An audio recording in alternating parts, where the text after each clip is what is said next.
dúas guías sobre as fortificacións costeiras e aparte un monográfico sobre esas fortificacións, un traballo enciclopédico prácticamente, ahora mismo un libro de referencia sobre o tema.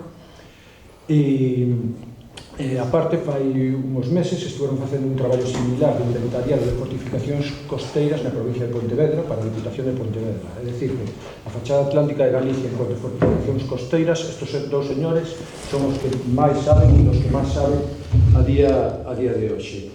Gracias, José. E, bueno, inicialmente teníamos previsto que falaran das fortificacións costeiras tanto da provincia de Coruña como de Pontevedra, pero por unha cuestión de tempo decidimos que se limitaran a zona que mellor conocen e que máis traballa tenen, que é a provincia da Coruña, non? E creo que un pouco máis que añadir, creo que vamos a aprender moito e vamos a poñer tamén un pouco en contexto o que falamos das fortificacións locais de Ribadeo, ver un pouco dentro dese contexto generalizado de fortificacións costeiras en Galicia a partir do que estes dous expertos nos digan sobre as fortificacións na provincia de Coruña. E nada máis, adiante cando cairades, e non vou poñer o público porque quero aprender do que digades. Vale? Moitas gracias. Estupendo, gracias. Bueno.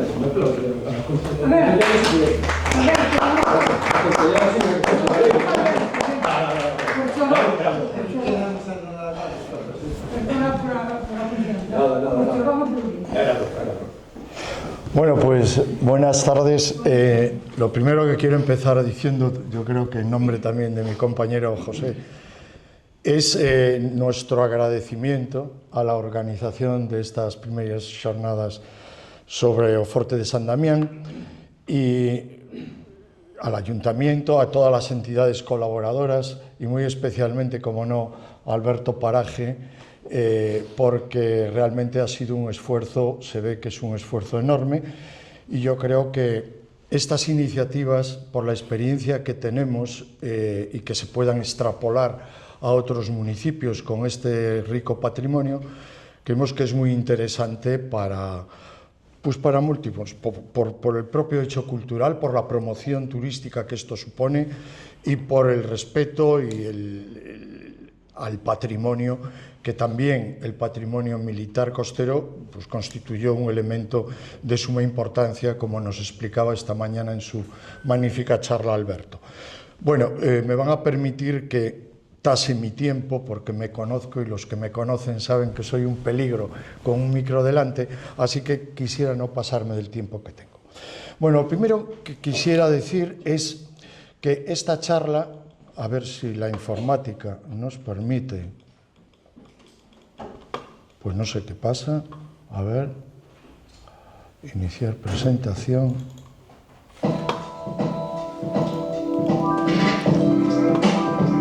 Salir de... Sí, vamos. En la esquina, Sí. en la esquina. Aquí y ahora. Ahí. Bueno, vamos a empezar. Si desenchufamos el cable. Sí.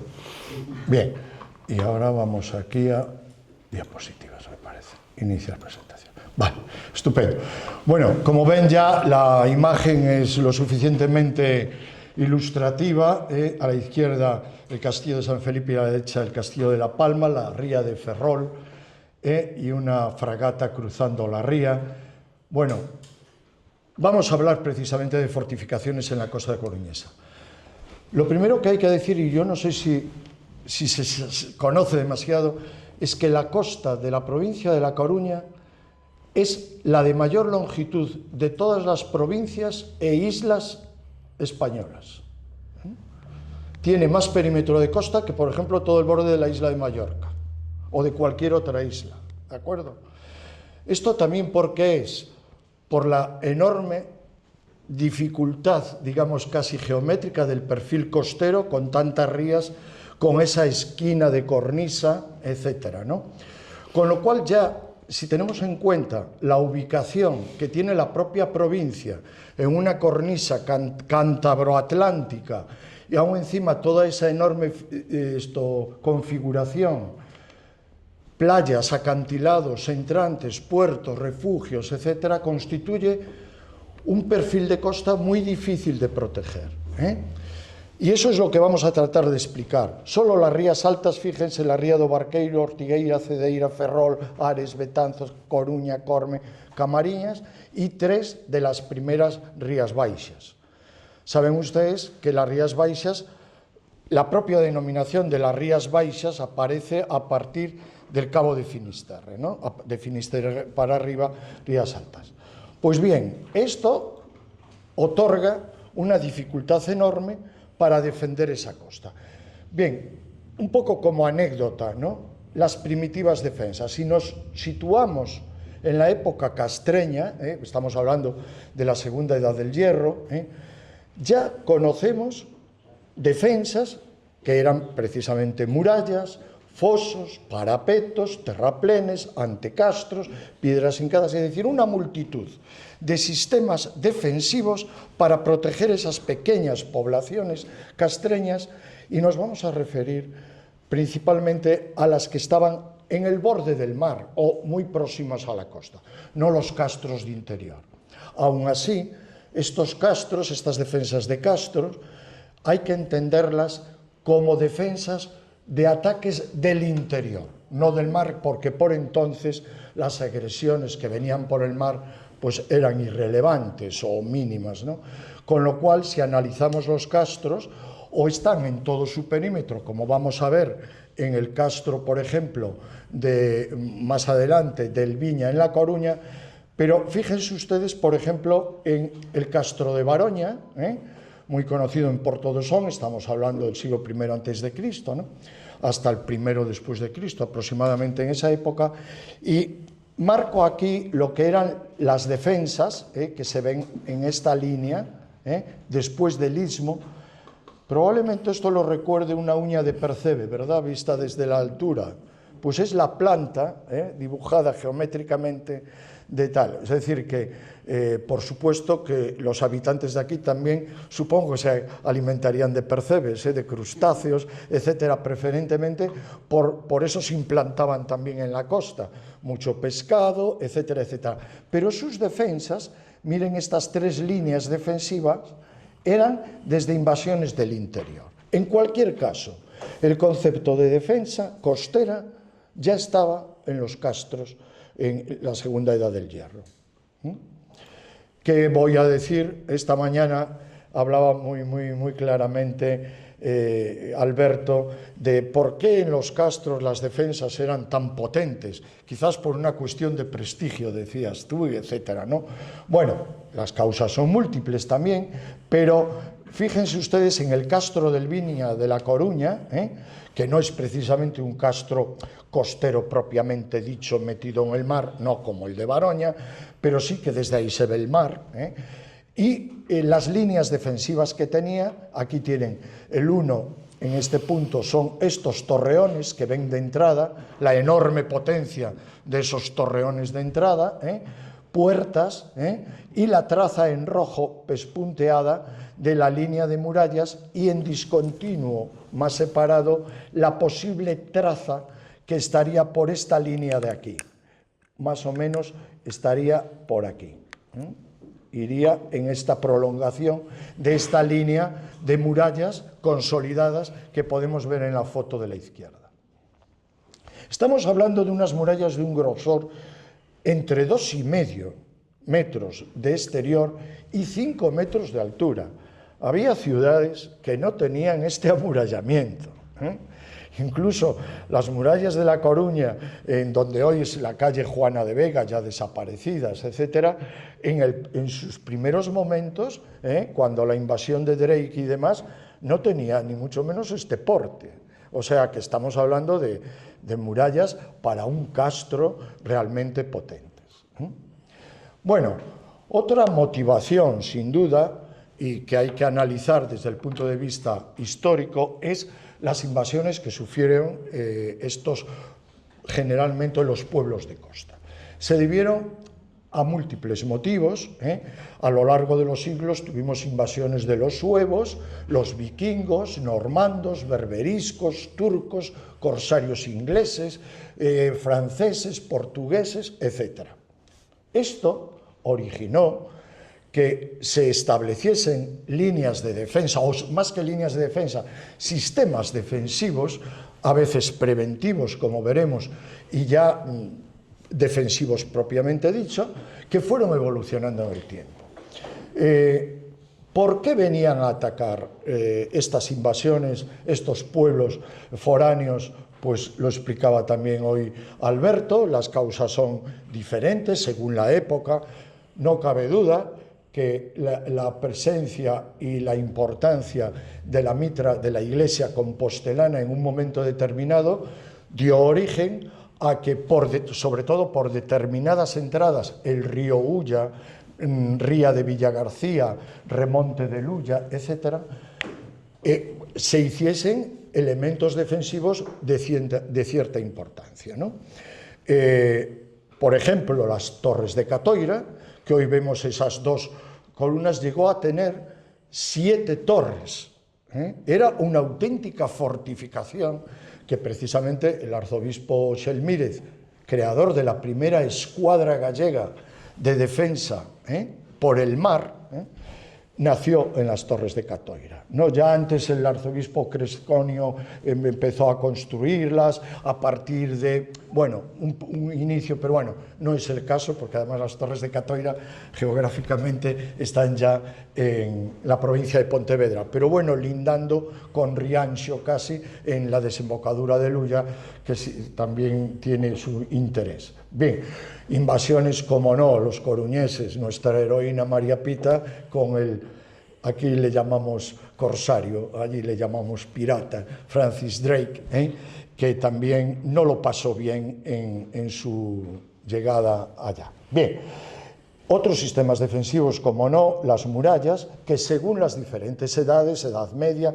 siglos XVI, XVII, XVIII, etc., fueron evolucionando, evidentemente en mayor calidad constructiva, mayor altura, perímetro como más perfilado, etcétera, y que tenemos como ejemplo de Edad Media esa muralla del Parrote, que debajo de él, del cubo que ven aquí, del Jardín de San Carlos, ¿no?, está precisamente una batería, la batería del Parrote, el baluarte del Parrote, y otras puertas de muralla, como son las puertas del Parrote, del Clavo, etcétera. En esa foto de abajo tienen la configuración de la ciudad en el siglo XVIII con dos zonas muy bien diferenciadas. La ciudad vieja, la conocida como ciudad vieja, que es donde están estas murallas que ven en la parte superior, y la zona de pescadería, cuya muralla estaba en lo que esta línea hoy es la calle de Juana de Vega. Los que conozcan un poco La Coruña, está entre la plaza de Pontevedra y la Rosaleda, el jardín de la Rosaleda, donde está aduanas, donde está la delegación del gobierno de Galicia, etcétera, etcétera. Bueno, al final de esa muralla estaba el baluarte o batería del Malvecín. Este dibujo, a partir de los planos de planta del siglo XVIII, nos recuerda cómo era el remate de esa muralla, con unas baterías también defensivas y demás. Y el postigo, precisamente, de esta muralla, el postigo de la torre de abajo, eran precisamente sus llaves, que están en sus originales en Inglaterra, una copia está en el Museo Militar, son las llaves de oro de la ciudad de La Coruña, como recuerdo. Bien, la zona que principalmente hemos estudiado en el libro que luego le comentaremos, este es un muy breve resumen, comprende básicamente, tendremos ocasión de hablar de él, todo el Golfo Ártabro, es decir, rías de Ferrol, rías de Ares, Betanzos y ría de La Coruña. Bien, en el siglo XVI, las primeras defensas que tenía Ferrol era precisamente el castillo de San Martín, enfrentado más o menos al de San Felipe, y que formaría, en caso de que hoy estuviese entero, un triángulo con San Felipe en el otro extremo de la ría, en la otra orilla de la ría, y La Palma, ¿no? Ese triángulo sería la fortificación de la ría de Ferrol más potente, junto con otras baterías periféricas exteriores que lo que hacían era ya interrumpir cualquier avenida de buque que viniese del exterior, con lo cual por eso fue esta ría inexpugnable, por su configuración física y además por la enorme potencia defensiva que tenía ya fuera de ría y que impedía que pudiese entrar cualquier buque. Al igual, ya hablaremos, que en el castillo de San Diego con el de San Antón, que está en la isla, hoy península, de la bahía de La Coruña, también este castillo, ven aquí dos uñas, este castillo de San Martiño, tenía dos uñas para enganchar la cadena que cortaba con el castillo de San Felipe la posible entrada. Más que una cadena física, que también era un conjunto de obstáculos de madera, de buques hundidos, etcétera, que configuraba una barrera defensiva absolutamente inexpugnable. En La Coruña, pues también el castillo de San Antón, que cuando la invasión de finales del 16 de Drake, pues estaba a medio hacer y no dio mucho tiempo a utilizar su potencia defensiva porque estaba todavía sin terminar de construir. Bueno, estamos sintetizando mucho porque la charla, bueno, este tipo de charlas acostumbrados, salvo que sea en lugares o para un público ya muy metido en estos temas, queremos darle un tono divulgativo que hagan que uno recuerde globalmente cómo ha ido evolucionando todas estas defensas, ¿verdad?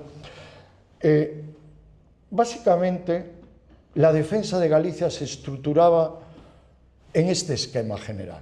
Había un capitán general, una capitanía general, que actuaba mediante tres componentes, por decirlo así. Uno que eran las milicias, hoy lo relataba muy bien Alberto, esos paisanos locales que se reunían en la capilla de la Atalaya, bueno, y luego tenían arcabuces, tal, en fin, ya explicaremos cómo funcionaban las milicias. También había milicias urbanas, había milicias rurales y tenía una estructura organizativa, podríamos decir, pues como hoy en el ejército, ¿vale? Hoy hay un comandante de un batallón, ese batallón tiene varias compañías dirigidas por un capitán, el capitán luego tiene su oficial teniente y sus sargentos suboficiales que configuran las secciones, ¿me equivoco? Más o menos así.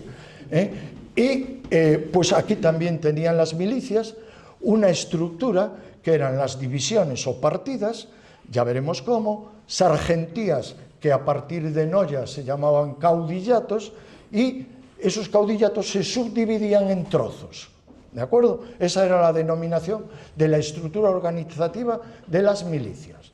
Bien, por otra parte, había una serie de baterías que eran fortificaciones defensivas estructuradas según interesase defender aquella u otra ría o aquel u otro emplazamiento. Y por fin las escuadras que patrullaban, por decirlo así, la costa para hacer también una vigilancia preventiva. Bien, vamos a hablar precisamente de cómo se vigilaba la costa. Mediante, digamos, dos tipos de estructuras. Esta mañana le preguntaba yo a Alberto, oye, si estamos en la atalaya, es que aquí hubo una atalaya. ¿Qué era una atalaya? Una vigía que si se hacía la vigilancia de día se llamaba atalaya y si la vigilancia era de noche se llamaba vela. Por eso lo de duerme vela, etcétera, etcétera. O sea, todo hay una toponimia y una nomenclatura que nos identifica. Estas vigías eran construcciones en lugares desde los que se pudiese dominar el mar para alertar a las autoridades y a la población de los movimientos realizados por embarcaciones hostiles mediante señales con fuego, atalayas de día, madera húmeda que hacía un humo más negro y velas de noche. Por otra parte, las milicias eran grupos armados locales que custodiaban las armas y municiones en su domicilio con la obligación de presentarse con ellas siempre limpias, en buen estado de disparo y buenas condiciones de uso. Estos se llamaba rebato, en fin, había también una estructura organizativa que permitía controlar a estos milicianos. Tenemos vigías hoy modélicas, en la costa coruñesa. Tenemos en el partido de Viveiro, que dirán ustedes, pero eso es Lugo. Sí, bueno, pero el partido de Viveiro no correspondía exactamente a la geografía de hoy, divisoria, ¿no? Sino que se prolongaba al norte también de la provincia coruñesa, ¿vale? Esa vigía de Maeda, como no la garita de Herbeira, en la Sierra de la Capelada. Dense cuenta que desde la garita de Herbeira, en días claros, sin niebla, se ven las islas Sisargas en Malpica. Es decir, la capacidad visual que había de un punto a otro era enorme. Pero aparte de las señales de fuego que ya daban aviso, también había en ciertos puntos medios de comunicación. Mandaban emisarios a caballo con notas, etcétera, etcétera. Había toda una red, hoy usaríamos, claro, Internet, en fin, la tecnología digital, pero por entonces se usaban diferentes modos de comunicación entre esos puntos. Como no, tienen ahí un ejemplo de dos vigías, una que está en la calle del Vigía de La Coruña, al lado de la iglesia de San José, que es esa garita con una campana, está claro, estaba más próxima a la población para avisar a toque de campana, pero como no, también la Torre de Hércules. La Torre de Hércules fue una atalaya. En tiempos, una vez ya abandonado su uso como faro en el siglo V y a partir del siglo V por Roma, la Torre de Hércules sirvió de atalaya para aviso, e incluso el libro de la historia compostelana nos relata que en los primeros siglos XII, XIII, formaba parte de una estructura que la propia iglesia compostelana había hecho. Por ejemplo, cito 3 o 4 datos. En ese momento la Torre de Hércules estaba bajo jurisdicción de la iglesia, en aquellas luchas que tenía con la nobleza gallega, y formaba parte también de una estructura de vigía con la Torre de la Lanzada, o con la Torre de San Sadurniño de Cambados, o con las Torres de Catoira. Todas esas fueron construidas por la Iglesia. O sea, imagínense la importancia que tenía, los tesoros de la Iglesia y el eco europeo que tenían todas las peregrinaciones. Porque si hoy tiene gran éxito el Xacobeo aquí, bueno, es que en la Edad Media era enorme la afluencia de peregrinos, y eso era una convocatoria para que los que hacían pillaje también supiesen que allí había algo que pillar. Bien, tienen un plano del siglo XVIII de una vigía, una caseta vigía tipo, muy elemental, abovedada, etcétera, en la imagen que tenemos abajo a la derecha. Bien, pues la red de vigías, por eso esta mañana nos explicaba Alberto y nos citó 3 o 4 también en la costa de Ribadeo, estaba, como ven ahí en el mapa, la punta desde Maeda, es decir, ya en la frontera con la provincia de Lugo, es el plano de la izquierda hasta La Coruña ciudad, y el de la derecha desde La Coruña ciudad, Torre de Hércules, hasta la provincia de Pontevedra, ¿verdad? Bien, partido de Viveiro en rojo, partido de Ferrol en azul, partido de A Coruña en amarillo, partido de Camariñas en azul y partido de Muros. Esa era la estructura defensiva que permitía desde una vigía avisar a la otra, con lo cual teníamos un barrido de costa, ¿de acuerdo? Por otra parte, la vigilancia, la defensa y vigilancia por medio de las milicias, se estructuraba de esta manera. Como hemos dicho, estaban primero partidos o divisiones. Los tenemos en el color verde.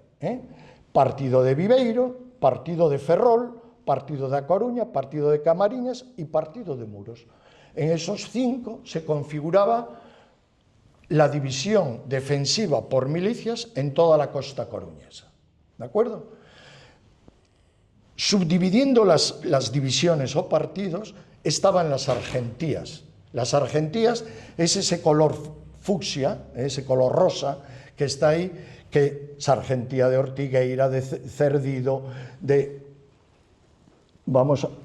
vamos a ver, Cedeira, Trasancos, etcétera, etcétera. Bueno, todas esas subdivisiones de las divisiones o partidos lo constituían las sargentías. Y en un tercer escalón, como decía también Alberto esta mañana muy bien, incluso estaban los nombres de los diferentes jefes y jefecillos de zona para saber a quién dirigirse, quién tenía que reclamar a los milicianos del lugar, etc. Es decir, había una estructura documentada. Pues estaban los trozos, esos trozos que son esas líneas interiores en que se subdividen las sargentías. ¿De acuerdo? Sargentías que, como dije anteriormente, a partir de Noia, es decir, sur de la provincia coruñesa y provincia de Pontevedra, se denominaban caudillatos. Caudillatos al frente de los cuales estaba el caudillo local. ¿De acuerdo? Muy bien, pues hablamos que primero había una vigilancia preventiva, ¿verdad? Vigías y milicias, para avisar, para controlar. Vamos a las fortificaciones. Las fortificaciones costeras eran de varios tipos. Las más elementales, ahí tenemos un ejemplo en un dibujo de Pepe Hermida de la muralla de Pontedeume, con las diferentes torres, cubos, etcétera, pues como teníais aquí en Ribadeo, un perímetro con una serie de puertas, a portada da pena, etcétera. Bien, pues aquí también había varias puertas, varias entradas, una entrada principal, castillos, como el castillo de San Antón, que inicialmente era una isla y luego se conectó con la... y baterías. Hemos elegido como elemento significativo la batería del Cardenal en Corcubión, porque es en este momento una de las baterías del 18 mejor conservadas en la ría de Corcubión. Está tal cual prácticamente como se hizo en el siglo XVIII. Y vamos a explicar un poquito cómo era estas partes de fortificación, ¿verdad? Hoy nos explicaba muy bien también Alberto esos semibaluartes o esas agujas, en fin, hoy en la comida estábamos hablando del tipo de defensa, pero bueno, básicamente es una sección, algunas tenían foso, como el fuerte de San Damián, que tiene foso, esa parte superior con banqueta, con parapeto, nos hablaba muy bien también de la barbeta, que es la defensa, un muro bajo sobre el que se apoya el cañón, en otro caso son troneras defensivas que son como almenas. En una muralla la almena no es la parte que se ve, es el hueco. La parte maciza se llama merlón. Mucha gente dice, mira la almena. No, no, la almena es el hueco. Y por esa almena, entre comillas, llamada tronera, se asentaba detrás la cureña con el cañón y tenía un ángulo de tiro, ¿no?, de disparo. Bueno, pues aquí está dibujada su escarpa, su contraescarpa. No vamos a extendernos en las partes de la fortificación porque están ahí ya bien representadas, ¿no? Pero sí cómo sería con la realidad de una que, entre otras muchas también, hoy está para ver y exactamente igual que cuando se hizo su construcción. Es muy importante señalar su forma primigenia que tenían los ingenieros militares, que tendían a que se pareciese, vista en planta, a la forma de herradura de caballo. En ese ángulo izquierdo de arriba ven, digamos, el perímetro tipo genérico de una batería, y debajo tienen una real para que vean también esa forma de herradura con el glacis en la parte posterior hacia el terreno. Y casi siempre, y aquí yo creo que tienen uno de los mejores ejemplos de adaptación de la batería. Uy, ya me pasó del tiempo. Oh, qué horror. Me pasa siempre lo mismo. Bien, bueno, pues voy a ir acelerando. Esto, aún me quedan 5 minutos. El fuerte de San Damián. Mejor adaptación al perfil del acantilado que el fuerte de San Damián, creo que no lo conozco. Pero en general sí a la punta redondeada del cantil, como esta de la herradura, ¿vale? Bueno, vamos a hacer un breve. Vean ustedes aquí la ría de Ferrol, lo que les explicaba. Antes de llegar a San Felipe y a La Palma y tal, la enorme ristra de baterías que protegían la entrada de la ría, puntos en rojo. Y la ría de La Coruña, aquí tienen desde la Torre de Hércules hasta Oleiros, que es el ayuntamiento opuesto, sería el Castropol de aquí, donde también hay una batería. Vamos a ver esta, por ejemplo, de Mera, y a partir de ahora es una sucesión de dibujos que hice a partir de unos planos del siglo XVIII, hacer unas perspectivas idealizadas, pero reales. Es decir, si la batería hoy se pudiese ver en Google Earth o un dron, serían, creo, así. Batería de Mera, todavía se conserva parte del cuartelillo y aquí tienen la barbeta en la punta. Este es el plano del Castillo de Santa Cruz, también en Oleiros, con las baterías al frente de la ría.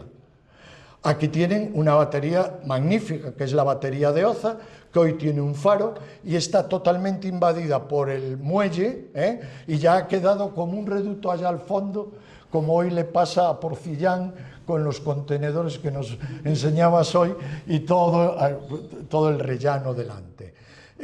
Seguimos. El Castillo de San Diego, que sería la réplica del Castillo de San Martiño, Ferrol, pues cruzaba fuegos con el Castillo de San Antón. El ya comentado fuerte de Malvecín o batería de Malvecín, al final de la muralla de Juana de Vega, una planta del Castillo de San Antón, para que vean también cómo estaba rodeado de troneras de cañones. El desaparecido castillo, que le llamaban allí, o batería de San Amaro, hoy en el lugar están las piscinas del Club San Amaro, al lado de tal, y la playa de San Amaro, que todavía hoy está intacta. Bueno, pues hoy es el Club del Mar de San Amaro, visto desde otro lado. Tal.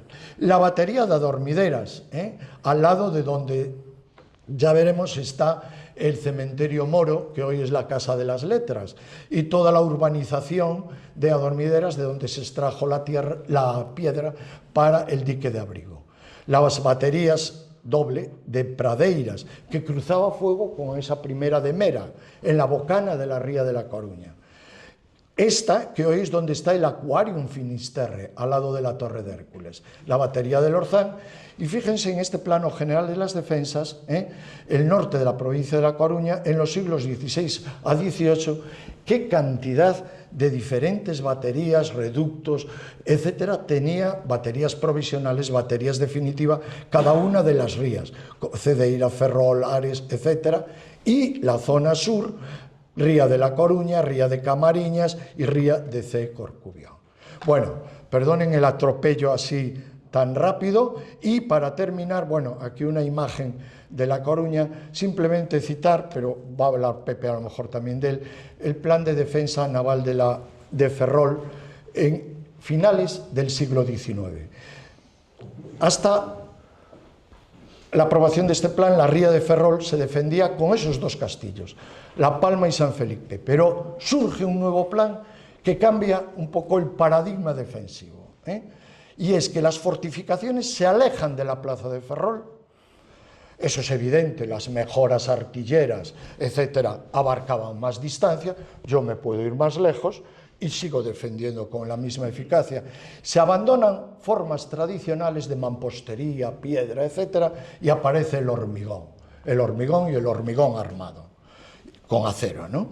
Y de este plan solamente se realiza esto, dame un codazo, si me paso mucho, la península de Bezoucos, solo se hace esta península de todo lo que estaba previsto, en Ares, ¿de acuerdo?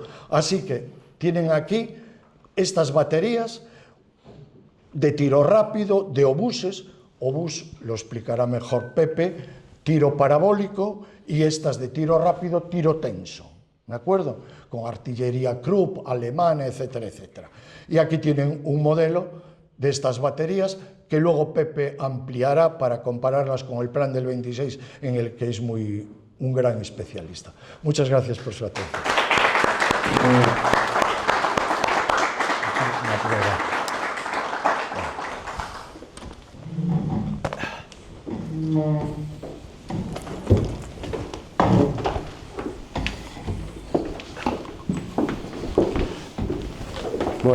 Buenas tardes.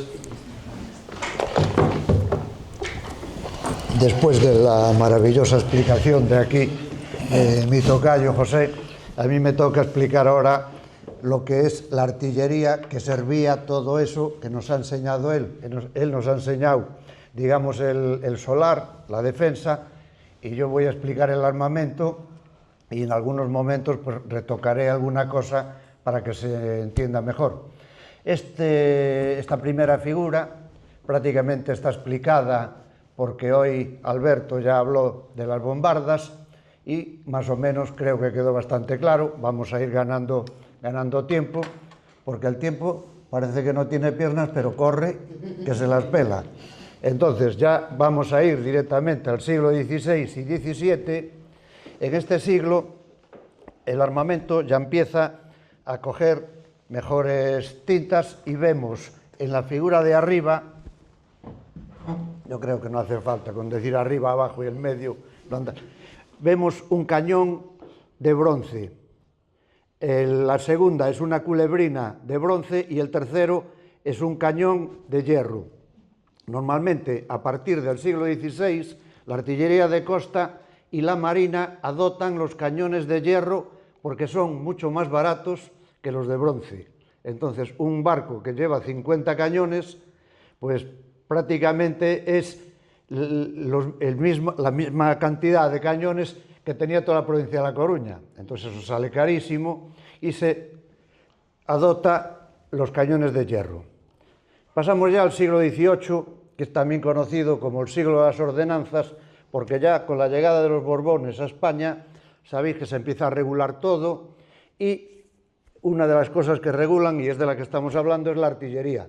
Se nombran una serie de ordenanzas y no se podía salir de esas ordenanzas. En esta época ya todas las defensas dependían del rey. Con anterioridad, nos lo había explicado también Alberto, que el conde de Ribadeo tenía, el conde de Ortigueira tenía. Aquí ya los condes no tienen nada. Desde los reyes católicos para aquí han ido puliendo y ya solo hay ejército real. Entonces, estos cañones del siglo XVIII están regidos por ordenanza real. Seguimos en la época del bronce y del hierro. Vemos arriba de todo apaisado un cañón de bronce.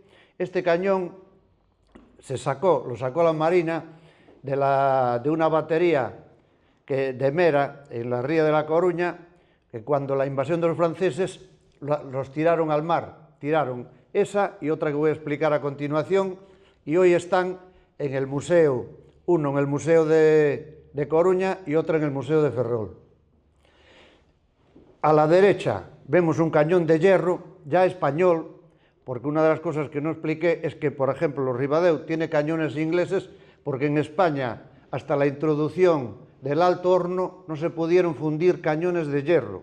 El primer alto horno con España fue en la provincia de Lugo, en Sargadelos, pero tampoco llegó a fundir porque era un alto horno pequeño. No llegó a fundir cañones, como máximo fundía munición, fundía las balas. Una bala es un proyectil de hierro macizo y una granada y una bomba son lo mismo pero huecos. En ese hueco se podía meter pólvora o otro explosivo que una vez alcanzado el objetivo explosionaba y hacía un efecto superior, que lo vamos a explicar luego.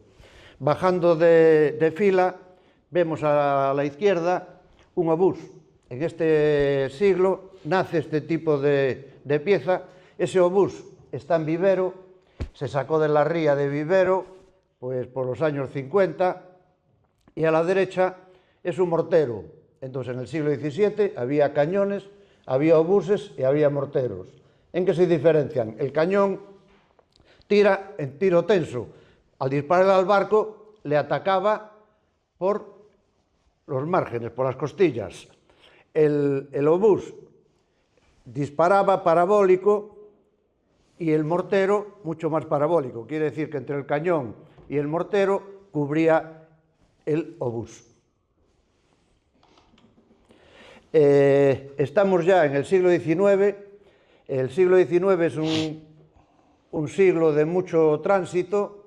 Se termina la guerra de la independencia, está todo muy enmarañado, hasta que a mitad de siglo, se inventa una nueva arma, que es el que está a la izquierda arriba de todo. Eso es un cañón bombero. ¿Por qué es un cañón bombero? Porque no dispara balas. Hemos acabado de decir que la bala era maciza y si le dábamos esa puerta, la agujereaba y pasaba para allá y no pasaba nada más. Entonces entraba agua al barco, pero dentro había unos señores que se llamaban calafates, que con un mazo y una especie de cono que tenían ya hecho iban tapando todos los agujeros. Podía recibir un barco 50 impactos y no se iba al fondo. Pero está aquí que al disparar munición hueca, bombas o granada, la bomba se diferencia de la granada, que como veis por ahí en los chistes, la bomba tiene como un chisme de pólvora, una espoleta y un gollete, que es la que en los dibujos animados revienta y mata al pajarito. Pues ese tipo de proyectil, una vez perfora el casco del barco, explosiona dentro y un solo disparo mandaba un barco al fondo. El armamento en costa está vinculado a los adelantos en la marina, es decir, que la marina hasta aquí eran buques de madera. Al ver la marina que había un cañón que con un tiro solo los mandaba a pique cuando antes con 50 no se iba, entonces dicen, aquí está pasando algo raro. ¿Qué hacen? Blindan, que lo veremos después, pero este es un adelanto, blindan el barco, le meten chapas de hierro para que no se introduzca ese proyectil explosivo. Entonces, ¿qué hace la artillería? Inventa otros cañones nuevos, que es el rayado. Primero el rayado por la boca, que se llamaban carga, el siguiente en la línea de arriba es un cañón que es rayado, pero por la culata es igual que el otro. Entonces hay que meterle el proyectil por la boca como al otro, empujarle, pero la coraza sigue aumentando y se inventa el rayado mismo, pero abierto por la culata. Ya tiene un cierre que se abre y se carga por la culata. Antes se disparaba un proyectil cada 3 minutos y ahora en un minuto se disparan 3 o 4. Entonces, todo esto se va complicando. El siguiente es un obús, ya moderno. ¿Por qué sigue el obús? Porque los barcos estaban blindados por los costados, no estaban blindados por la cubierta. Entonces les disparaban parabólicamente para romper la cubierta, perforarla y hacer que explosionara dentro de ese acorazado. Lo descuartizaba. Y esos acorazados ya empezaban a tener una técnica, entonces no solo era hundirlo, era eliminarle, pues ya empezaban a ser eléctricos, ya empezaban ya una serie de adelantos, porque tampoco se trataba de hundir el barco, sino dejarlo inoperativo. Si voy muy rápido y alguna cosa no se entiende, pues me avisáis, me dais una señal. Para ya despedirnos de este tipo de armamento, vamos a poner el mejor ejemplo que tenemos en Galicia, que es el castillo de San Felipe, en Ferrol. Este castillo, ahora tal como lo tenemos ahí, tenía 119 cañones. Eran cañones, ya la mayoría a cargar por la culata, porque el cañón no era como hoy con la informática, que pasa todo de moda, a los 2 años hay que cambiar el móvil, tal. Duraba y seguía sirviendo, aunque había el último grito, pero los otros iban aprovechando. Entonces, los vamos... claro, la imagen desde ahí no dice mucho, porque tiene bastante resolución. Si hubiera sido en pantalla, se hubiera visto bastante mejor. Por colores están las baterías. Mucha gente dice que se diferencia una batería de un castillo. El castillo tiene varias baterías y la batería es una batería sola, es pequeña. El caso de San Damián es una batería, no es un castillo. Lo que pasa es que a través de los siglos han ido cogiendo nombres y muchos son nombres, digamos, de la zona. Pero lo de San Damián es una batería y esto es un castillo. En el siglo XVIII, este castillo se hace en el siglo XVIII.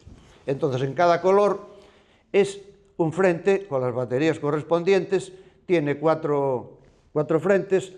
Esto es una cosa, digamos, como de escuela, para ver lo que es el baluarte, lo que es el sistema baluartado de Vauban y lo que es un castillo de costa.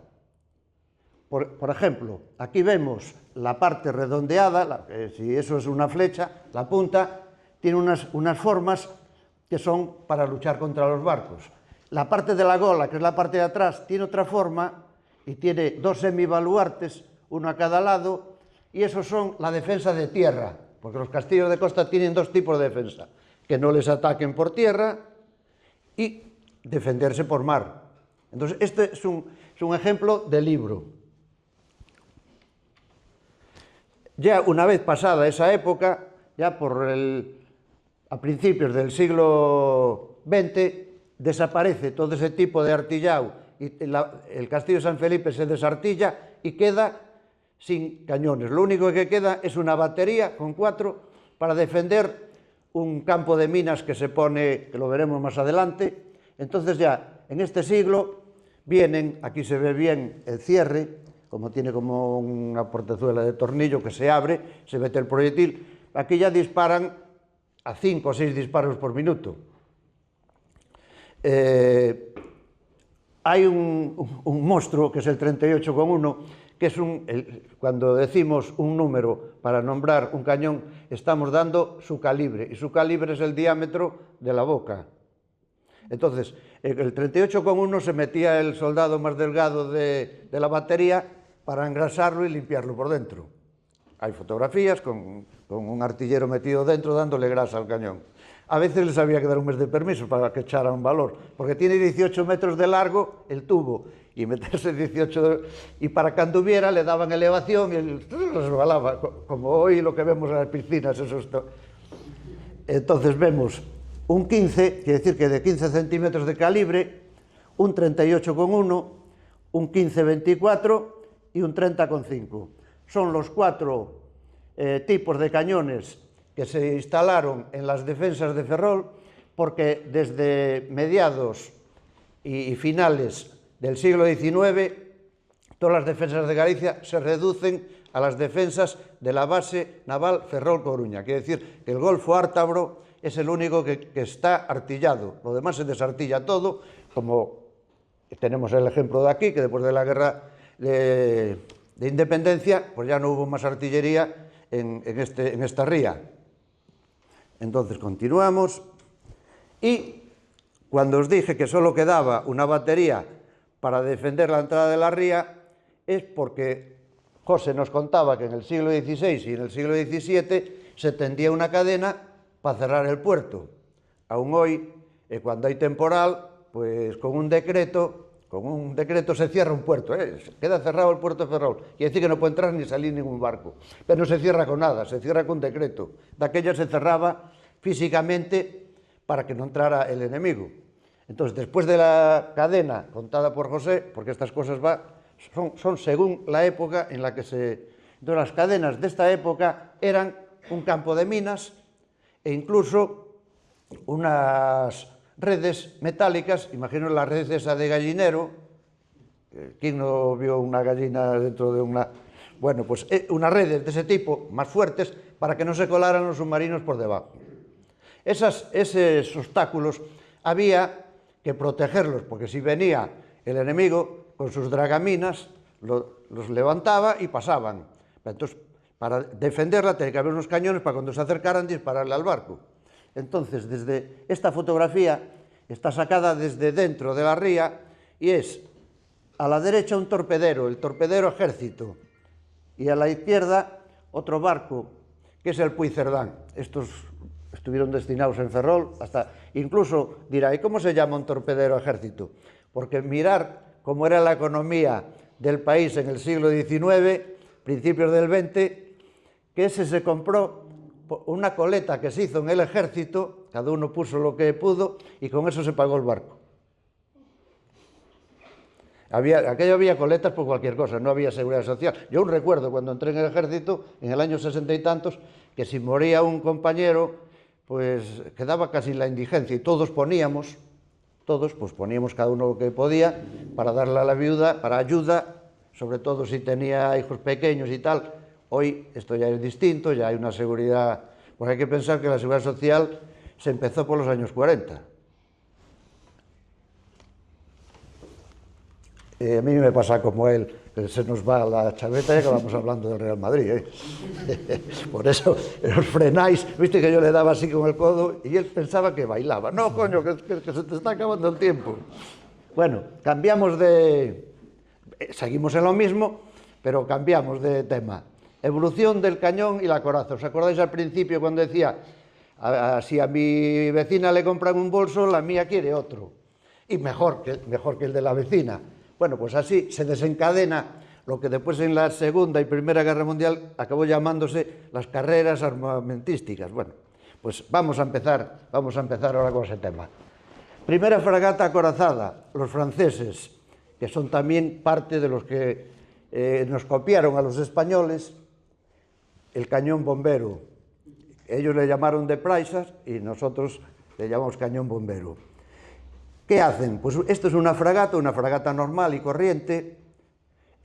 Cogen esa parte oscura y le atornillan planchas de 12 centímetros, atornilladas al casco, en esa parte, porque ya sabéis que en los barcos hay obra viva, obra muerta, y la parte que está de obra viva debajo del mar, pues la dejan, porque entonces no había el torpedo que iba por debajo, que eso después es otra complicación que viene a continuación.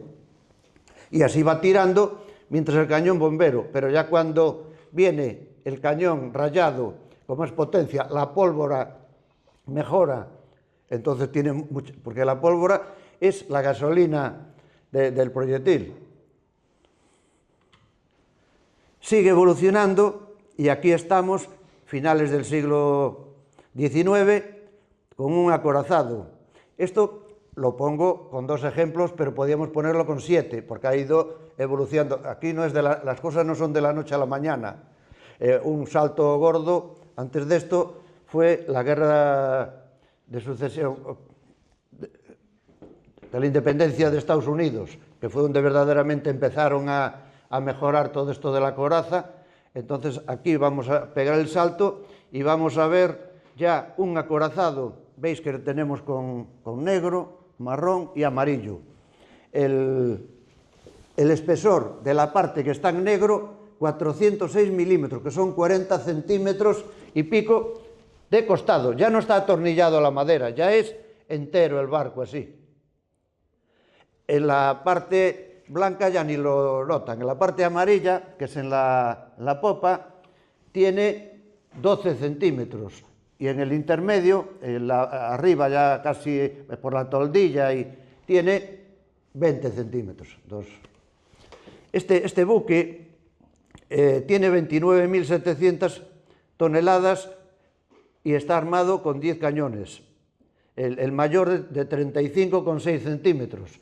El que teníamos en costa era de 38. Ya llegaremos a esa comparación. Esto siguió evolucionando y llegamos al siglo XX. Pongo, por ejemplo, uno de los bonitos, de los que más me gusta a mí, que es el acorazado inglés, el Queen Elizabeth. El Queen Elizabeth ya tenemos foto, en el otro tenemos plano, ya estamos en el siglo XX. Se vota en el año 13, en el 1913. De resultas de esto vendrían los acorazados españoles, Alfonso XII, España, Alfonso, todos esos que son mini acorazados, son mucho más pequeños porque tampoco tenemos la pasta de los ingleses. ¿Qué cañones tenían? 8 cañones del 38,1. Aquel cañón que hemos visto aquí disparando que parecía un monstruo, el de la derecha, tenía 2 cañones como ese. Vas para atrás. Sí, pues ya voy, muchas gracias. Es que nos vamos rápidamente.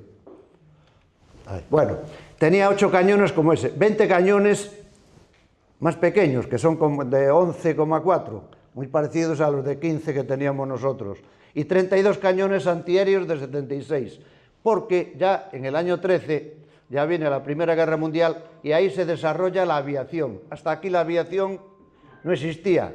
porque se inventó en Estados Unidos a final del siglo con ruedas de bicicleta, no, pero ya fue un desarrollo mucho más rápido que lo que estuvimos viendo hasta ahora. Este concepto sí quiero que lo cojáis bien porque va a ser importante para lo que expliquemos hasta ahora. A continuación de este acorazado, pues viene, después de varios años de estudio y de tal, a un plan de artillado aquí en España, pero vamos a explicar solo lo que es Ferrol Coruña.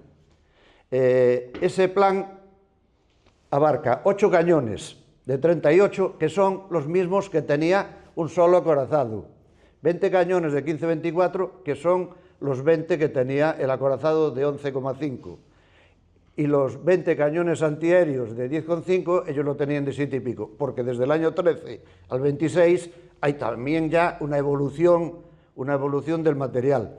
Este material era de la casa Vickers, inglesa, la misma que construyó e hizo el acorazado anterior, que es decir, lo mejor que había entonces en Europa. Hay que decir que esto viene después de lo aprendido en la Primera Guerra Mundial. Aquí no le suena las 20.000 batallas que hubo. Este armamento está distribuido, ahora iremos desmenuzándolo, en 4 frentes: Campelo, que está a la derecha de Ferrol, Prior y Prioriño, que están en Ferrol, porque el anterior está en Valdoviño, y pues la parte izquierda, que está en Coruña, San Pedro, Pastoriza y Hércules. Aquí lo vemos esquemáticamente, veis un icono de cada tipo de cañón y una rayita explicándonos encima de un plano donde estaba instalado. Todo el despliegue defensivo de Galicia se va quedando en esto y un poco en Pontevedra. Pontevedra, al ser la defensa de Pontevedra sobre 2 puertos, digamos más bien de tráfico marítimo comercial, pero Ferrol tener una de las mayores bases navales de España, entonces tiene este tipo de defensa que está desplegado desde Valdoviño hasta Coruña. Ya coge la última batería, ya coge fuera del Ayuntamiento de La Coruña. Esto también es una cosa de tener en la retina. Aquí vamos a ir viendo cada plano. Como bien dijo José, aquí ya no hay mampostería, ni hay sillería, ni hay nada. ¿Por qué? Porque con este tipo de proyectiles explosivos, al darle a la batería o al muro un disparo explosivo, despide una cantidad de piedras tremendas que, aunque no hiera a nadie el proyectil, sí las piedras que proyecta desbarata toda la gente. Entonces vemos aquí lo de Valdoviño a la izquierda, Prior, que ahí vemos ya unos numeritos y unos puntos, que es donde está instalada cada cosa. Ahí en la leyenda vamos lo que es explicando cada cosa, donde está la línea de piezas, donde está... Pero ya no hay nada cerrado, está cerrado por una alambrada y por unos mojones donde dice terreno militar, no entrar, pero no está ya el concepto ese de cerrado, que si nos atacan por aquí o por allá. Entonces esto ya es siglo XX. Coruña y Prioriño. Prioriño, veis que tiene ahí como un añadido blanco, es lo que hoy es el puerto exterior de Ferrol, y aquí en blanco pues es la ciudad de La Coruña, por dar detalles del tema. Vamos a ver ahora el tipo de artillado, de cómo eran las baterías antiguas a cómo son hoy. Campos abiertos, desplegados. Esto es una batería recreada en 3D, hoy el 3D da para muchas cosas, y es la batería de Coruña, de San Pedro. Esto es una preciosidad porque es la única y la primera, porque ahora empiezan a tener en alguna más, que está restaurada, que está limpia, que tiene guía, que tiene hasta un ascensor, como tenéis vosotros aquí, para subir. Esto es la revolución del turismo. Está teniendo del orden, corrígeme, de 33.000 visitantes al mes en verano. Solo esto. Después los que van a la Torre de Hércules, los que van aquí, los que van allá. Solo le supera en visitas la Torre de Hércules, pero en este momento es lo más visitado de La Coruña. Ahora vemos... Sí, eso había que decirlo, yo no me atrevía. Es que yo soy de Ferrol y él es de Coruña. Entonces, como comprenderéis, ¿qué te voy a decir? Vemos esta figura, ya la vimos, pero ahora vamos a dedicarnos un poquillo más en pequeño a lo que es el cañón. El cañón de 38,1, ahí disparando, vemos debajo del momento del disparo cuando se está montando. No se puede tener todo, pero tenemos fotografías por donde va por una vía que tienen que montar hasta que llegó a la batería desde el puerto de Ferrol y del puerto de La Coruña. La batería de La Coruña se descargó en el puerto de La Coruña y las de Ferrol y Valdoviño se descargaron en el puerto de Ferrol. Tuvo su tiempo, A la derecha vemos los dos tipos de proyectil que disparaba. Ponemos un señor al lado para ver como referencia, pero es que el proyectil que tiene la ojiva de amarillo pesa 885 kilos. Esto estaba preparado para perforar la coraza esa de los 40 centímetros y todo eso, que la perforaba a 30 kilómetros. El mayor problema que tenían era la redondez de la tierra. Solían sentarse en puntos altos. Por ejemplo, la de Prior está a 200 y pico de metros de altura, cuando vemos que la de aquí está a 12 o 15 metros. Pues, ¿por qué? Porque el horizonte está y la tierra es redonda. Cuanto más alto, como si la tiras desde un avión, puedes alcanzar más con la vista, porque para apuntar se apuntaba con un telémetro, no había radares entonces la redondez de la tierra limitaba el alcance. Abajo a la derecha vemos el proyectil. Esos proyectiles iban con unas grúas, ves, unas mordazas, y están 4 pisos bajo tierra, que después veremos la maquinaria. Se mete en un ascensor y se suben arriba al tubo para cargarla. Y ese pedacillo que hay ahí en el medio de las dos es que las de la parte de Ferrol las vendieron a la chatarra, y las de La Coruña, un señor que se llama Paco Vázquez, al que hay que sacarle el sombrero en estos temas, consiguió que no las achatarraran e hizo el parque que hoy podéis ver. No sé si alguien lo conoce, o si no, yo se lo recomiendo que lo vaya a ver. Y aquí vemos el tubo solo circulando por las calles de La Coruña para ir a Monte San Pedro. Aquí es un corte transversal y otro en forma de cruz. Vemos arriba que tiene 4 pisos.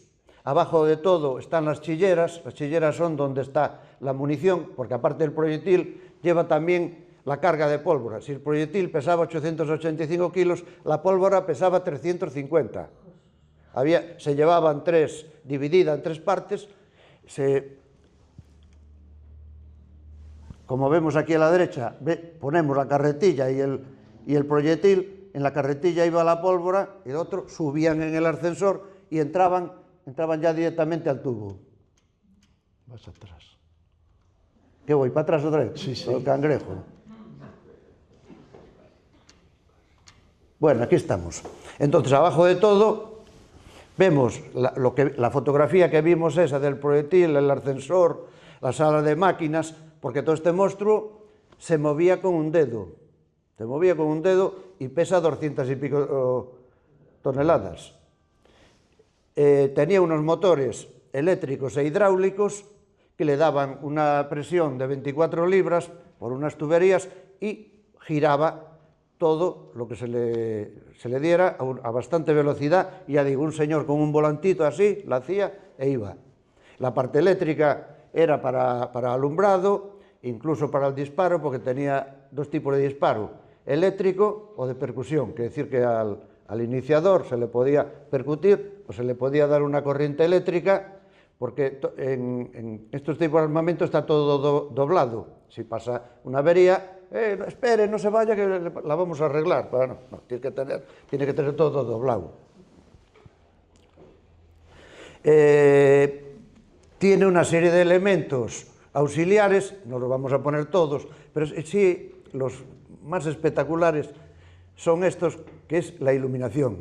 Hemos dicho que en aquella época no había radares, entonces para apuntar había que apuntar con un telémetro que medía por triangulación, pero hay que ver el objetivo. Si no lo ves, no puedes. Entonces de noche se acerca y no se le puede disparar. Entonces se ilumina. Aquí tenemos varios tipos de proyectores y vemos una fotografía en la Torre de Hércules, uno que estaba instalado en la Torre de Hércules, que hoy está desaparecido, y con eso se iluminaba. Nos falta decir otra cosa. La batería y todos estos órganos auxiliares necesitaban un tipo de defensa que es la defensa antiaérea. Y esta es una defensa próxima contra aviones en vuelo rasante y en picado.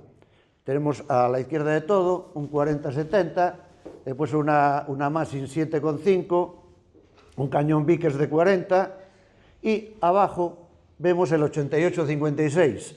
Una vez este material de arriba va pasando de moda, viene este, que es un material alemán que vino aquí a España en la guerra del 36 y se llegó a, yo lo recuerdo aún en mis años mozos, se cerró por los años 70 y tantos. También se usó como antilancha, cuando ya fue perdiendo un poquillo de agilidad, que ya los aviones, en esta época los aviones iban a 600 kilómetros por hora, ya al final iban a 2 Mach, a 2000 y pico de kilómetros por hora. La cosa va variando. En la parte baja izquierda está una batería, que es la batería de Prior, disparando, y está en apoyo antiaéreo las del 88-56. ¿Veis ahí cómo dispara el 15-24? No el 38,1, es la siguiente, y el 88. Y todo esto está en este libro, mucho más aumentado. Es que este libro pesa 2 kilos, ¿eh? Es un libro bastante grande, poco manejable, y lo tienen aquí.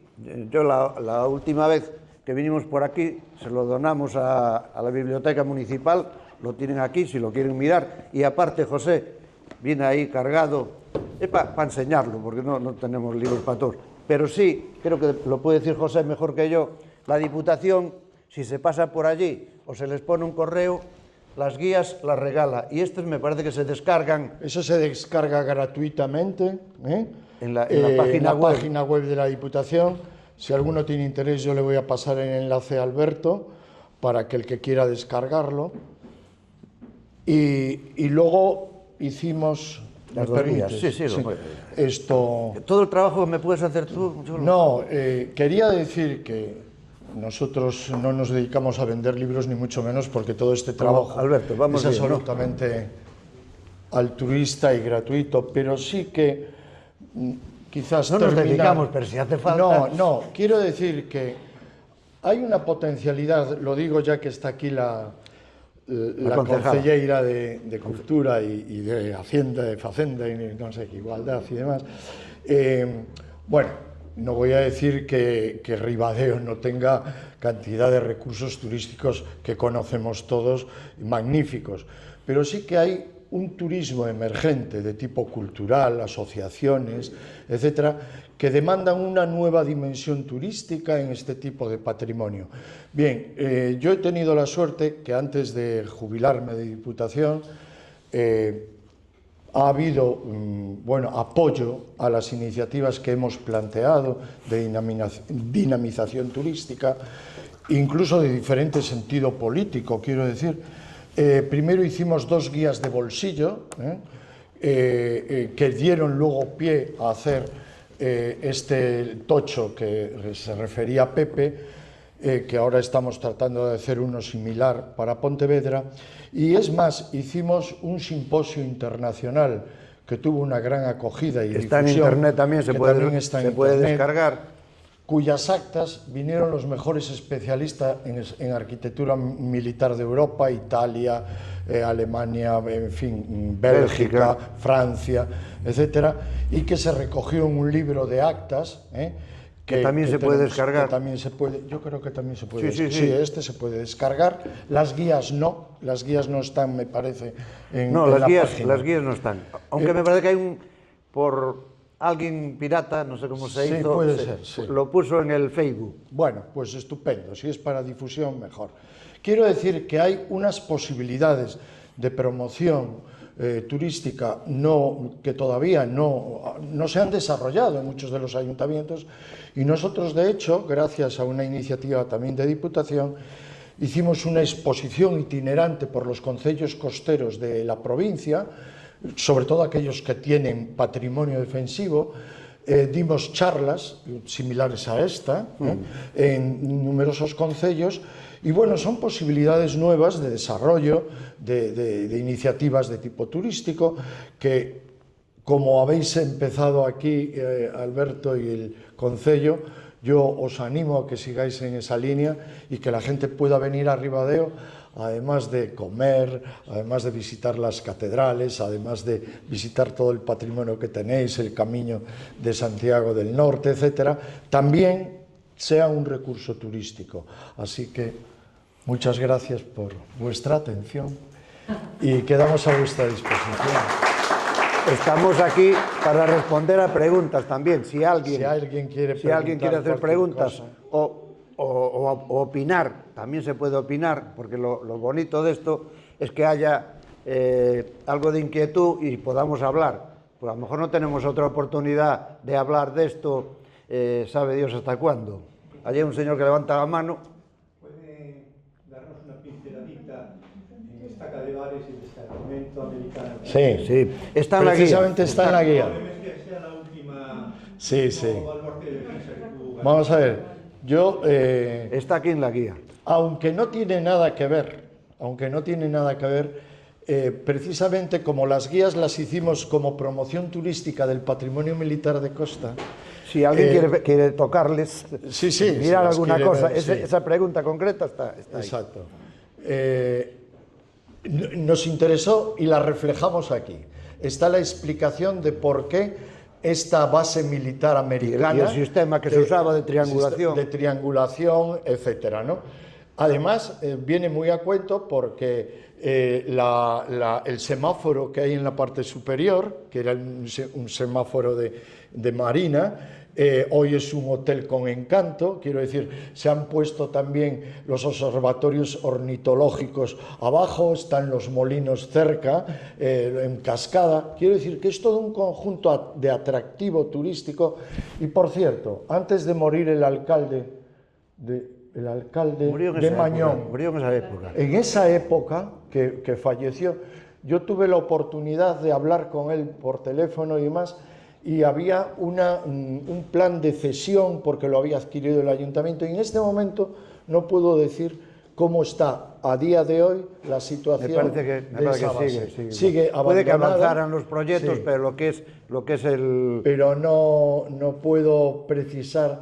Llevo 2 años jubilado y no puedo precisar en qué momento está ahora de propiedad o de intención. No, propiedad es del ayuntamiento. Sí, del ayuntamiento es, pero, desde luego, pero digo, no hay avances. De lo que quiere hacer el ayuntamiento.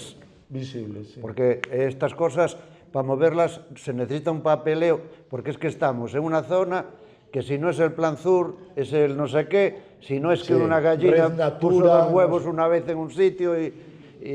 Tiene unas historias muy bonitas esa base, porque, bueno, ya veo que tú las conoces el tema, porque incluso hubo varios matrimonios de yanquis que se casaron con chicas del lugar, etcétera. En fin, es lo que es implantarse incluso en un territorio. Algún náufrago de submarinos que también se casó en el pueblo más bonito, le llaman ahora, de la provincia de La Coruña, que é o Barqueiro. O Barqueiro. Anímense, señores, anímense a preguntar, que si nosotros sabemos, contestamos. Dime, Goyo. Batería de viñas, se cerró. ¿Baterías? Batería de viñas, esta que se trata. Desplazada, la desplazada. Sí. Ahí hay una figura que me llama la atención. El horno de el horno de bala sí, roja. el horno de bala roja. Te lo explico muy fácil. Antes de venir el cañón bombero, que entraba, explosionaba, ardía todo, bueno, pues con la bala maciza no se podía hacer, pero sí se hacía que se calentaba el proyectil al rojo cereza. Si aquí alguien tiene conocimientos de herrería, según el color que va cogiendo el hierro, saben que tiene una temperatura o que tiene otra. Ese proyectil, que es una bala, que es maciza, una vez al rojo cereza con unas tenazas, lo metían, lo disparaban, eso entraba en el barco y eso no lo apagaba, aunque se hundiera el barco, no había quien lo apagara. Y se calentaba en ese horno que cuentas tú. No sé si con eso contesté o necesitamos más. Claro que yo me imaginaba. Mucha gente dice, coño, ¿cómo lo metían en la pólvora? Pues se metía la bala al rojo cereza. Se metía, como se dice por aquí, un brazado de herba mullada, de heno, se metía, se atacaba, se metía otro taco aislante y se metía el proyectil. Entonces todo eso estaba entre el proyectil y la pólvora. E incluso daba tiempo a apuntar y a tal y a cual. Es una batería que afortunadamente, como tú muy Sí, bien se sabes, trasladó con el puerto se exterior. trasladó con el puerto exterior, piedra a piedra, y con trabajos de control arqueológico y demás. Hoy se puede visitar perfectamente cómo fue la batería, pero ya desubicada de su ubicación natural, ¿no? Yo tengo buen recuerdo porque yo trabajé con el arqueólogo cuando se hizo todo eso. Sí, sí. Y trabajamos también en un barco que había, al hacerte esa plataforma que viene en barco, había un naufragio, se levantó y se analizó, y por la munición que encontramos pudimos datar el barco, incluso el país al que pertenecía, porque no se sabía, ese barco no se supo de él hasta que se empezó a trabajar para hacer el puerto y muchas cosas. Ahora mismo, al hacer el puerto, se reconvirtió, como pasó aquí con el puente, pero allí a mayor escala metieron un espigón de 1,5 kilómetros. Entonces cambiaron las corrientes y están apareciendo cañones, barcos, no sé qué, está apareciendo de todo, porque cambió la ruta de la marea y ha sacado cosas que a lo mejor las ves hoy, a los 15 días ya no las ves. Todo esto es un mundo, y además el que sea aficionado, porque me imagino que el que está aquí es porque le interesa el tema, esto es un tema apasionante, además agarra desde dentro. Cuando hablaba José de las visitas y de la gente turista, yo quedé asombrado. En Inglaterra hay una cantidad de clubs de este tipo que se reúnen y vienen aquí a España. A ver, a mí me tocó de explicarles a americanos las defensas de Ferrol, y además vienen con la intención de estudiarlas después allá. Pero claro, esto hay que estudiar cómo se artilla, dónde se ponen, todo, tiene que ellos llegan a esos extremos. Pero cal era o nome da última batería da que falastes, que non coñezo? A batería, a última da que falei, esta de Viñas, a trasladada, batería de Viñas. Está un kilómetro más arriba. Al hacer el puerto, la levantaron y la pusieron en otro sitio. Sí. Entra en la página web del puerto de Ferrol y está la batería. Hoy está todo en internet. Está todo. Bueno y malo. Bueno y malo. Yo aconsejo, si se entra en internet para ver estas cosas, estudiar un poquito antes, porque hay mucho bulo, hay muchas páginas que yo las cerraría. Primero, no respetan los nombres; segundo, lo cubran; y tercero, entonces, para entrar en internet, por lo menos en esto, que es de lo único que yo entiendo, que no entiendo de nada más, hay que saber un poco, pues si no, te llevan al huerto. Porque cualquier señor o señora puede poner en internet lo que le dé la gana. Y si pone la verdad, estupendo, pero si pone otra cosa, ojo, y sobre todo con la gente joven, niños, eso, tenga cuidado con internet. Y ahora no sé lo que va a pasar con la inteligencia artificial, Tranquilo. que se nos acerca algo. Ya dijimos antes que vamos a acabar hablando de fútbol, pero es que lo que sí admiramos es la paciencia que tenéis y que aguantar. José, Sí.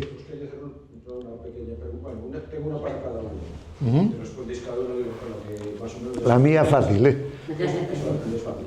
Por un lado, el patrimonio fortificado, tanto de Coruña como especialmente de Ferrol. Ferrol es nuestro... Sí, sí. Bueno, Yo si organizáis una excursión, yo os explico lo que hay por allí. Sirvo de guía. no te me vayas por los cerros de Úbeda. Entonces, la pregunta es, ¿cómo se encuentra a día de hoy el patrimonio fortificado, tanto de Coruña como sobre todo de Ferrol, en cuanto a su protección, su mantenimiento, su divulgación, qué interesa en él? Sé que hay un proyecto de recuperación de las baterías de bailador y por ahí, de cómo está eso, porque yo hace 2 años que estoy escuchando hablar de la recuperación de esas baterías, no acaba de arrancar. ¿En qué situación están esas baterías? ¿Qué le interesa por las administraciones de recuperarlas? Y por la segunda pregunta, que va un poco más dirigida al otro José, a Hermida, es en cuanto a... Después, primero... No, yo lo suelto después si no te acuerdas. Artillería, sobre todo artillería antigua. Nuestros vecinos asturianos tienen hecho un inventario recientemente, hace un par de años por ahí, hicieron un inventario de toda la artillería... Eso es fundamental, es por donde hay que empezar. Primera pregunta, ¿hay hecho un inventario de artillería antigua en Galicia? No. Eso pertenece a la Xunta. Vamos a ver, nosotros estamos trabajando con las diputaciones, Pero déjale hacer la pregunta. es que si le dejo nos abrasa, aquí. No, bien, entonces, ya me dijiste que no hay inventario. ¿Hay alguna intención de hacer... ¿Les importa que saque la chaqueta? Porque pues si me tengo que pelear, porque esto se está poniendo... Bueno, te dejo que me vayas contando... Tengo calor. Del estado presente y futuro del patrimonio fortificado. Mira, no se puede generalizar. En general no se encuentra en buen estado, pero hay honrosas excepciones. Vamos desde diferentes tipos de fortificación, por ejemplo, Plan del 26, el 38-1 Vickers, los 38-1 Vickers de San Pedro, actuación modélica. Lo único que falta es poder bajar. Es que debajo del cañón hay una casa de 5 pisos de altura. Lo que hemos visto ahí en el plano. Es que nadie se imagina lo que hay de la cota del círculo que dice... Pues imaginaros en un barco metido que lleva 8, lo que tiene... para abajo. Y eso se podría visitar. Es decir, lo que pasa es que hay que hacer un trabajo de museo. Pero no me quiero extender, quiero contestar a tu pregunta.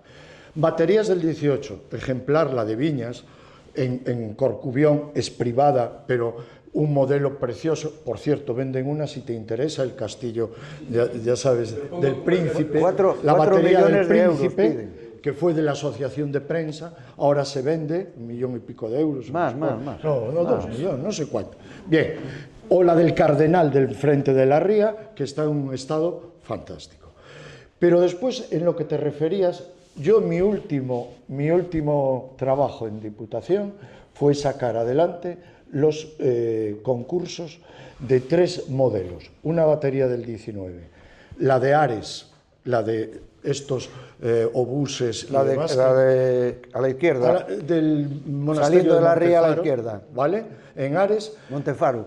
el semáforo de Ferrol de Monteventoso y una 38-1 que decía Pepe, la más septentrional, que es la de Valdoviño, con todos esos añadidos que tenía de pico da vela y demás, el telémetro y tal. Bueno, en este momento creo que está en licitación los proyectos o las obras, no recuerdo, para estos 3 encargos.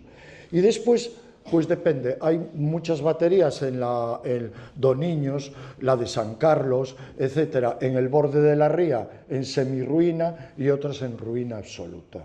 Por ejemplo, en todos estos dibujos que hay aquí, vas hoy a verlo y es que ya ni las encuentras. Algunas están casi desaparecidas. Casi desaparecidas. Es decir, habría que concretar porque hay una diversidad de estados de situación también es muy grande el patrimonio. Claro, claro. Que yo comprendo eso comparado con el patrimonio, por ejemplo, de la iglesia. Se está haciendo, ¿no? También el Castillo Claro. de San Felipe, se están haciendo cosas. Claro. Se lleva varios años. Algunas actuaciones son modélicas y se sigue trabajando en ellas y tal, y otras es que es tan enorme el patrimonio, y yo sinceramente los recursos, los políticos lo sabéis, son muy limitados, y yo siempre digo que hay que hacer actuaciones sensatas, porque trabajamos con los fondos que hay. En fases, pedir en fases. peras al olmo es imposible. Entonces, a veces dices que eso está abandonado. Sí, pero ¿por dónde empezamos si es tanto, no? Nos pasa con el patrimonio eclesiástico. Estoy convencido de que la Iglesia quisiera tener todo su patrimonio perfecto y que la gente pudiese visitarlo.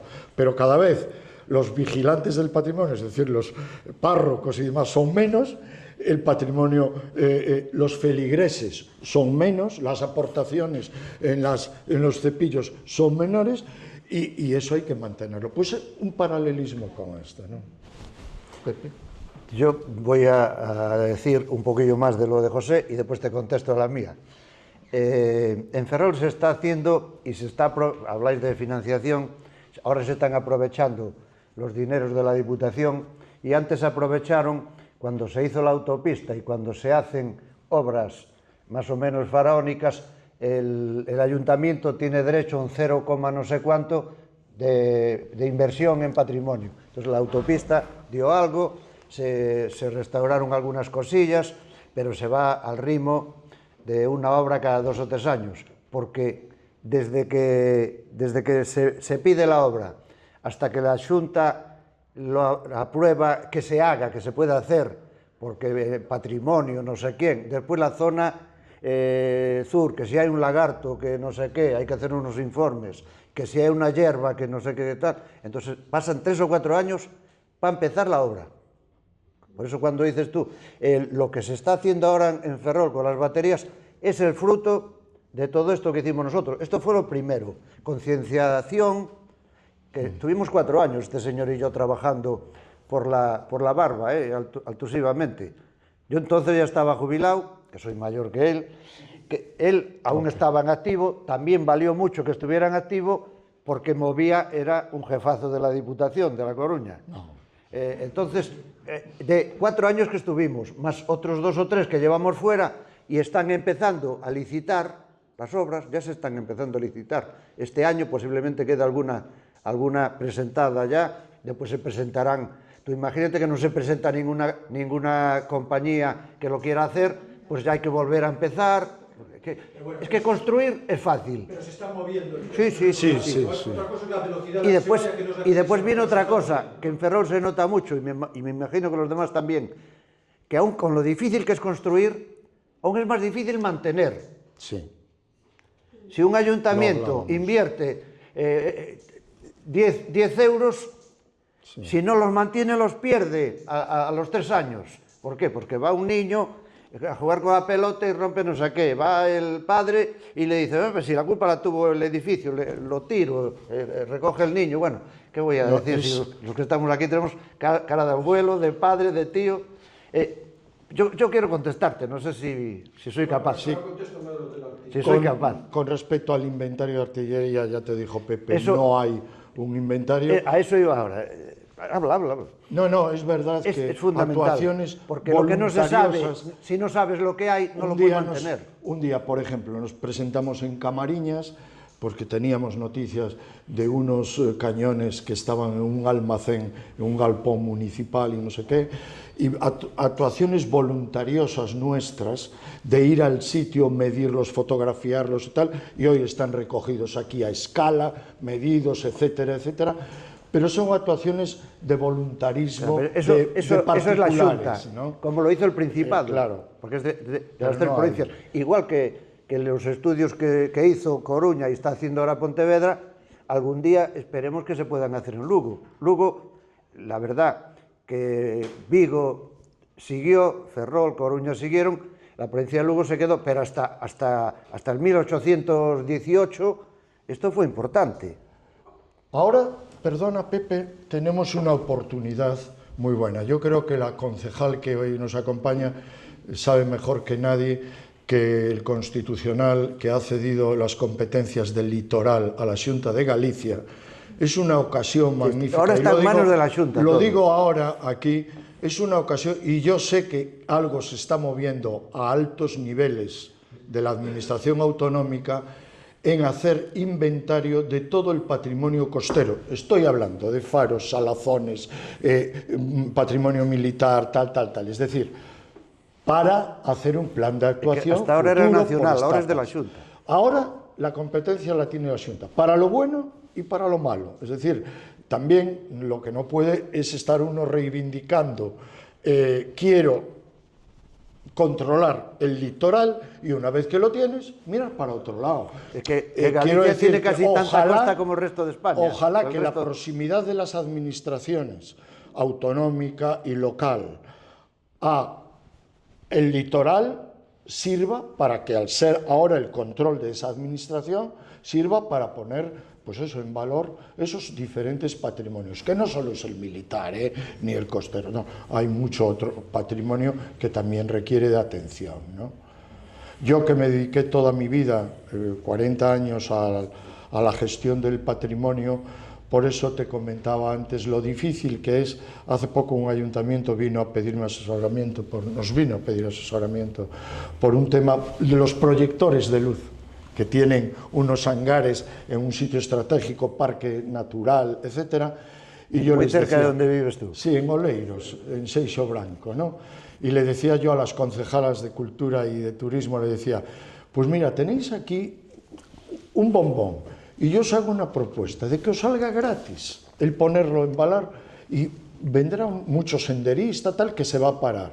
Porque entiendo que no puedes recuperar un patrimonio que te cuesta, como dijo muy bien Pepe ahora, el mantenimiento mensual un riñón, porque eso no puede ser.